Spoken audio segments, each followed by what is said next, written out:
What up, everyone? This is Mr. Lord, Dr. Professor, Dark Joker, here with another edition of Traditional Fans with Opinions, where I'll give my reviews for whoever I watched, read, or played today. And who are Traditional Fans with Opinions? That is myself, and that is you, the viewers. With all that being said, on with the reviews. The beginning after the end, episodes 9 and 10. So, these ones, so first you have Leah, is struggling with awakening her mana core, and she wants to buy a beast core to do it, but due to the danger from it, with Arthur having experienced it, no, he hasn't told anyone about it. Yeah, a lot of people don't want to do it because it's expensive and it's a shortcut, and so, and Arthur and Lilia almost get in a fight with these students from the academy, because a lot of the academy people basically act like they run the place, which I mean sometimes some actually do, but but once they learn that Lilia is part of the family that runs the auction house, yeah, they go away quickly because that family donates a lot of money to the academy.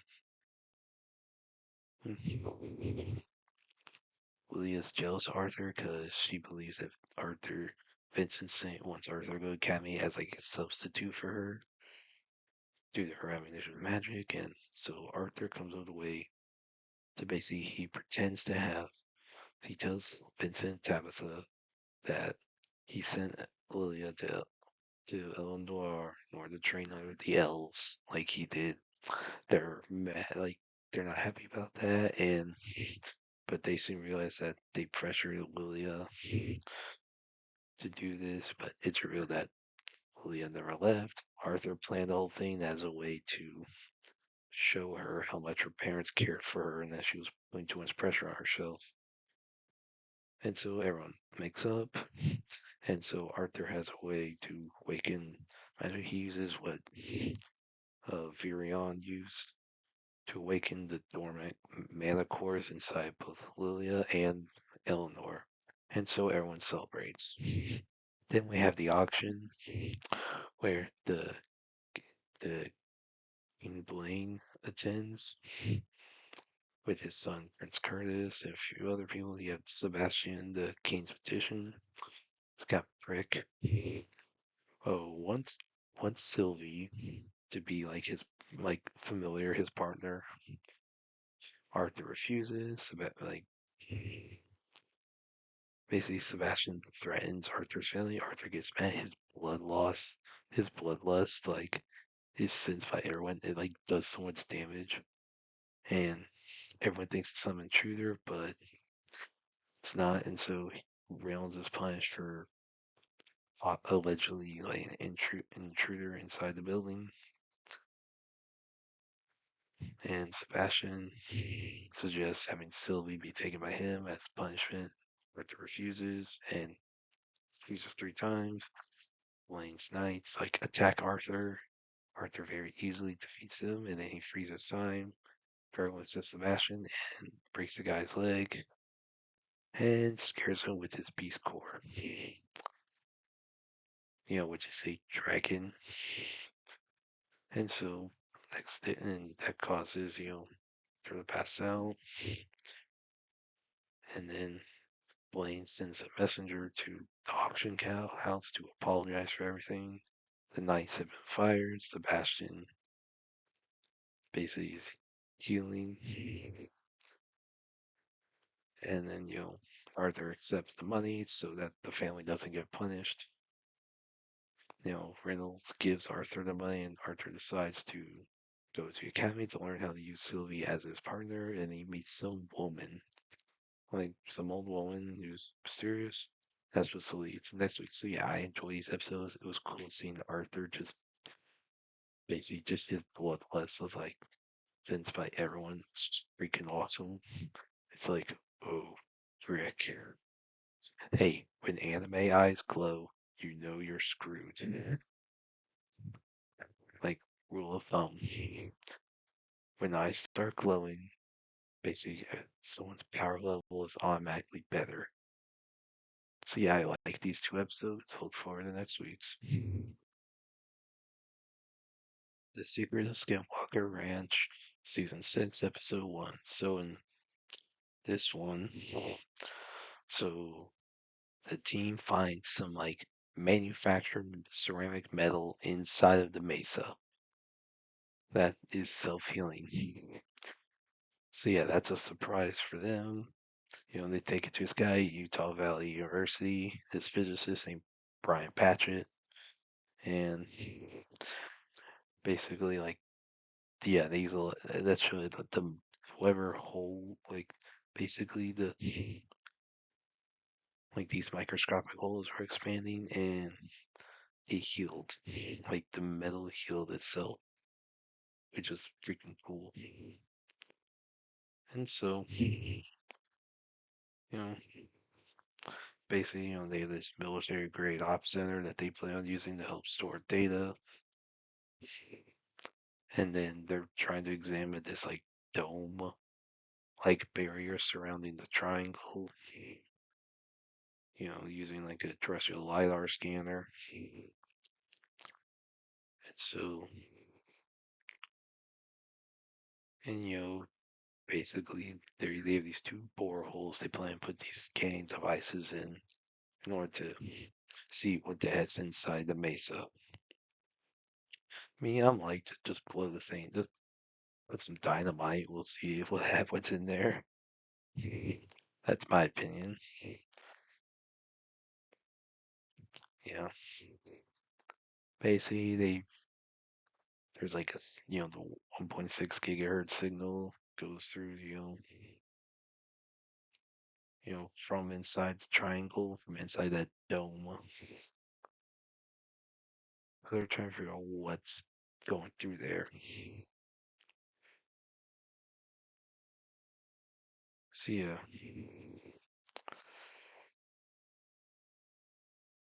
So basically, they view the data they gathered. Yeah. And so apparently, so one guy who was, I guess, you know, you know, on the helicopter, Peter, there was like this white orb object that had gone past them, past the helicopter. They were able to catch it on video, and it resembles some of the UAP sightings that they've had. So they weren't able to figure out what it is. And so then, Eric and all, they examined some of their GPS data. And so, and basically, they're trying to figure out what all in, because you have all these voids. And so, yeah, there's still more tests they got to do for the rest of the season. And yeah, I like this. I thought I liked the testing that they did. I'm hoping we actually see something, actually get some stuff. And yeah, so looking forward to see what further tests are done. See what's inside the mesa. Beyond Skinwalker Ranch, Season 3, Episode 1. So this one, Andy and Paul go to Mount Shasta, which is in California, where there's a lot of like UAP sightings, a lot of like, it's believed like an energy vortex, some mysterious disappearances, all that. And so Andy and Paul, what they do is they do various tests to test, the energy anomalies, all that phenomena. And so, there's a lot of lore with like some stories of a subterranean city, some ancient beings, portals, all that. So what Anthony and Paul do, they use thermal cameras, radio frequency analyzers to get data to see if there's any evidence of anything. And there's some like strange light displays, some weird noises, and possible encounters. You know, And basically, like, what they do is, like, any ball on the team, they gather data and meet up at the main Skinwalker Ranch site to go over the data. And so, yeah, I enjoy it. It was cool seeing all the tests they do, all the lore with, Mount Sashta. So, yeah, I like this episode. Looking forward to next week's. Captain America Brave New World. So, to save money, I decided to wait till this released on Disney Plus because Disney's very quick about releasing some of their own stuff on Disney Plus. Now, the Fox stuff, I'm not too sure how they're going to handle that. If it's the same as with, this Marvel, Star Wars, regular Disney stuff, since, a lot like Alien Predator stuff. I don't know how Fox is going to work, how those contracts are.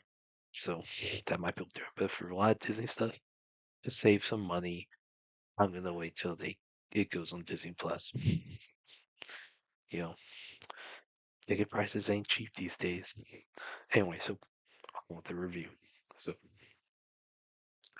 basically, Thunderbolt Ross sends Sam Wilson and Joaquin Torres to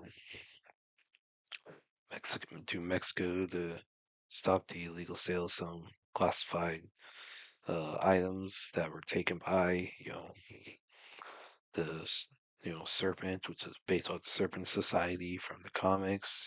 Group led by Sidewinder, and so Sidewinder escapes, but Wilson and Torres recover the items. So Torres is technically Falcon. Even though Sam Wilson's supposed to be Falcon, Steve Rogers is Captain America because Wilson's allegedly Captain America. He's not. Steve Rogers is. Anyway, so I'm just gonna call them Wilson and Torres. And so after his mission, Wilson and Torres do some training with Isaiah Bradley. Yeah, who is a super soldier. And so Ross invites Wilson and Torres to the summit of various world leaders, and Bradley goes with Wilson. And so basically, Ross asks Wilson to reform the Avengers. And so what happens during Summit? So Celestial Island, that celestial diamond that emerged in the Indian Ocean, the metal on his body is called adamantium. And so basically, there's a whole arms race potentially about to happen over adamantium especially between the U.S. and Japan. And so Ross says he's going to try to figure out a treaty to deal with the distribution and mining of it. And so what happens is song called Mr. Blue starts playing. Some people they just snap, and it causes people including Bradley, to shoot at Ross and other people.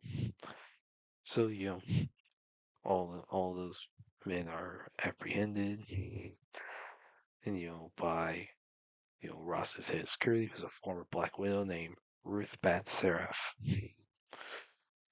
who is this film's version of Sabra, who's in basically Sabra is like the is she's a Mossad in the comics, she's a Mossad agent, and she's a superhero for the Mossad. Yet there's a reason they don't acknowledge that in this movie. I'm not gonna get into that. Anyway, so Wilson, is trying to figure out what's going on. He's basically fired by Ross. So Wilson Torres investigate. They've come across Sidewinder, and then basically Ross learns that you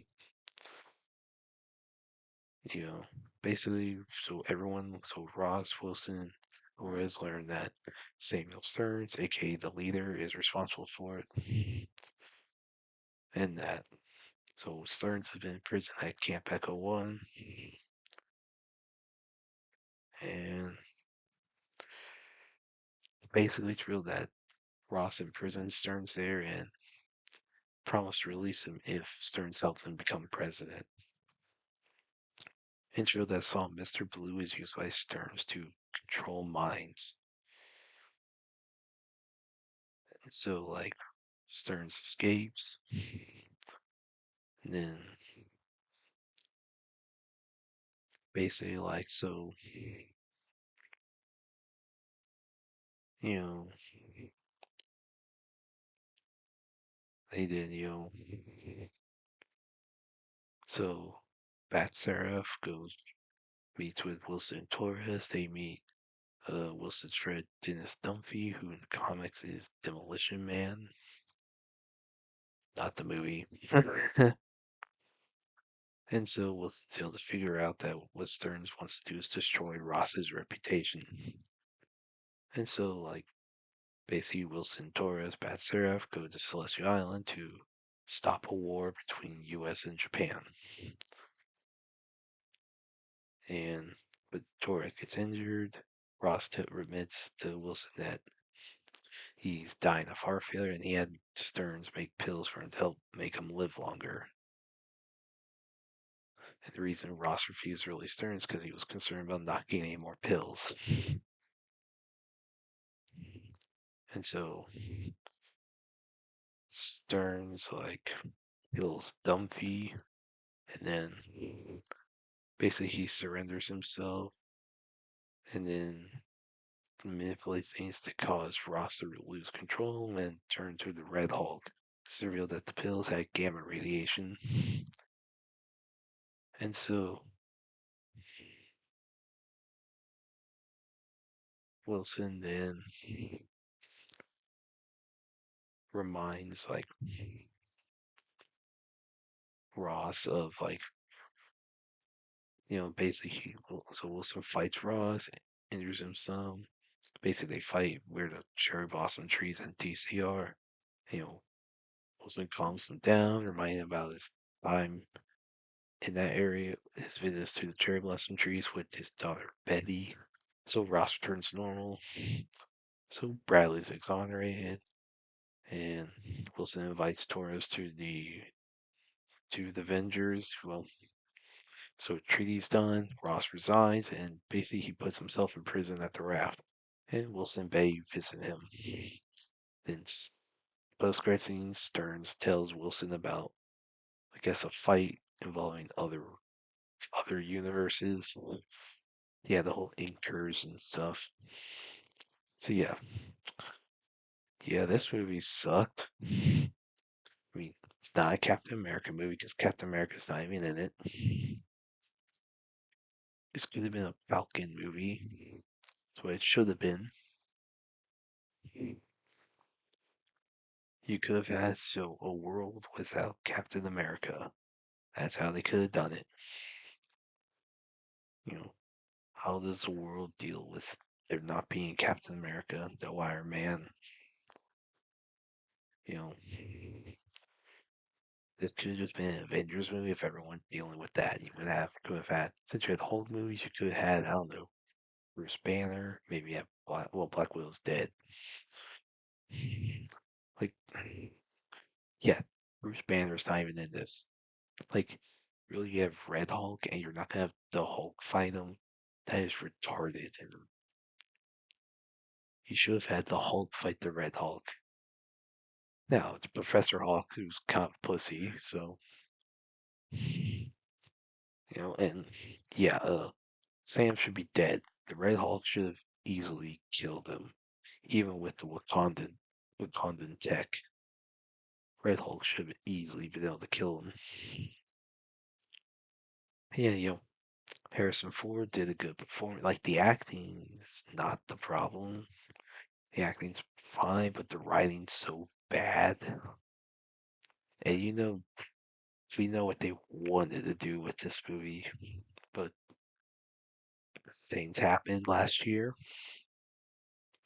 and they tried to tone down some things. There's only so much they're willing to do, though. So yeah, I didn't like this. I thought it sucked. It's boring. Like there's no reason to care. Like it's clear. Like Marvel doesn't care. They're just like, I mean, there's like, oh look, let's do this, let's do this. Like there's wasting money. Just throwing money, seeing like, oh, it's turning around now. Oh, now it's turning around. The best since in game. The best since in game. Best since in game. Like really, if you want to take a shot for the amount of times they said best movie since in game or this is Marvel's turnaround. Yeah. So I want to take shots for that. Someone would be passed people would be passed out drunk very quick.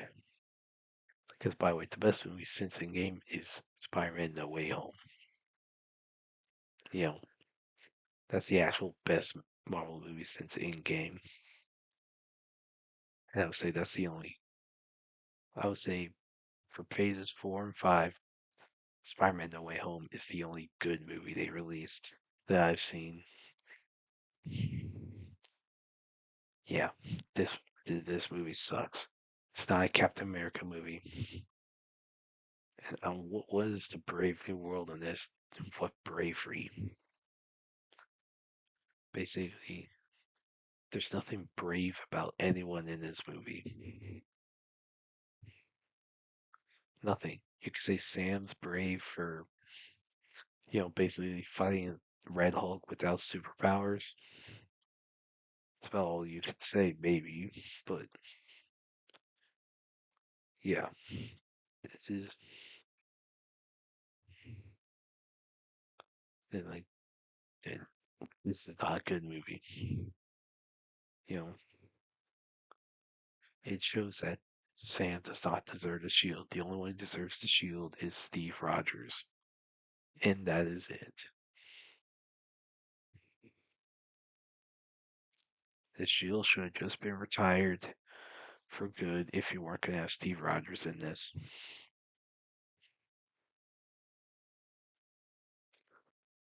You know, so yeah, screw this movie. Well, that's it. Did y'all like the stuff I reviewed? And if you have your own opinions about all that, you can put all that in the comments. Thank you for watching, and like, subscribe, and all that. And look forward to the next video.